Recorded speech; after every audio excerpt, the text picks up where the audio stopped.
देश भर में आज 76वां गणतंत्र दिवस धूमधाम से मनाया जा रहा है, जिसको देखते हुए कैराना लोकसभा से सपा सांसद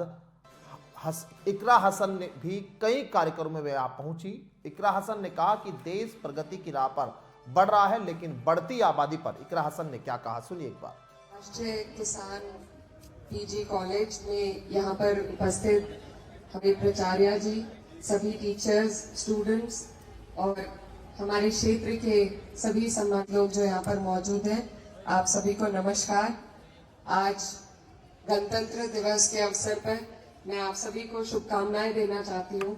और ये हमारे लिए बहुत गर्व की बात है कि हमारे जिले में ऐसा कॉलेज मौजूद है जहाँ पर हम एग्रीकल्चर के ऊपर रिसर्च कर सके, इनोवेशन ला सके और अपनी खेती किसानी को आगे बढ़ाने का हम प्रयत्न कर सके। इस कॉलेज के बनाने में हमारे क्षेत्र के दिग्गजों का बहुत योगदान रहा है। आज मैं आप सबके समक्ष उन्हें स्मरण करना चाहूंगी और साथ ही हमारे देश के निर्माण में जो हमारे स्वतंत्रता सेनानी रहे हैं और किसान रहे हैं, उनका भी हम मिलकर स्मरण करना चाहेंगे। हमारा जो देश है 1947 में आजाद हुआ था और इसके निर्माण में अगर सबसे बड़ा योगदान किसी का रहा है तो वो जवानों का रहा है और किसानों का रहा है। आज हमारा देश लगातार प्रगति की राह पर चल रहा है,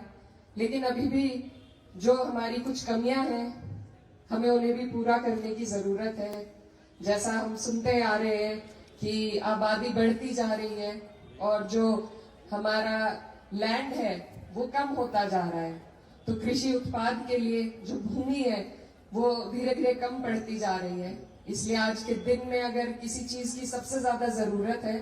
तो वो यही है कि हम लोग कम भूमि में ज्यादा से ज्यादा लोगों को किस तरीके से उनका पालन पोषण कर सके, ये सोचने की, इस पर काम करने की हमें जरूरत है। और प्राचार्य जी से मेरी बात हो रही थी तो यहाँ पर एंटोमोलॉजी और बॉटनी और रिसर्च और इनोवेशन जो हमारे एग्रीकल्चर के फील्ड में यहाँ पर चल रहा है, उसके लिए मुझे वो सब जानकर बहुत खुशी हुई कि हमारे क्षेत्र से ही सॉइल और एग्रीकल्चर पर रिसर्च इस प्रकार इस कॉलेज में चल रहा है। हम जितना भी योगदान अपनी खेती को बचाने में, ऑर्गेनिक बनाने में और ज्यादा से ज्यादा उत्पाद लाने के लिए अगर जितना भी योगदान कॉलेज और रिसर्च का रहता है, उतना और किसी चीज का नहीं रहता। शिक्षा वो रोशनी है जो हर अंधेरे को मिटा सकती है। तो इसके लिए मैं सभी टीचर्स का धन्यवाद देना चाहती हूँ, जिस तरीके से आप लोग इस कार्यक्रम को, इस कॉलेज को आगे लेकर चल रहे हैं। ये सबसे बड़ा सेवा भाव है मेरी नजर में और मैं सभी का धन्यवाद देना चाहती हूँ कि आपने मुझे यहाँ पर बुलाया। मैं आपके बीच से भी, मेरा सौभाग्य रहा है कि मैं इस क्षेत्र को संसद में रिप्रेजेंट करती हूँ और लगातार मेरी कोशिश यही रहती है कि अपने क्षेत्र की उन सभी समस्याओं को, चाहे वो एग्रीकल्चर को लेकर हो या शिक्षा को लेकर हो या आप लोगों के संसाधन को लेकर हो, उसको ईमानदारी से उठाने का काम करूं ताकि हमारे क्षेत्र को सबसे ज्यादा हम प्रगति की राह पर चला सके। हम लोग हर जगह मेहनत नहीं कर सकते, लेकिन जितने भी लोग यहाँ पर मौजूद हैं, अगर अपनी अपनी फील्ड में हम लोग ईमानदारी के साथ मेहनत करें और इस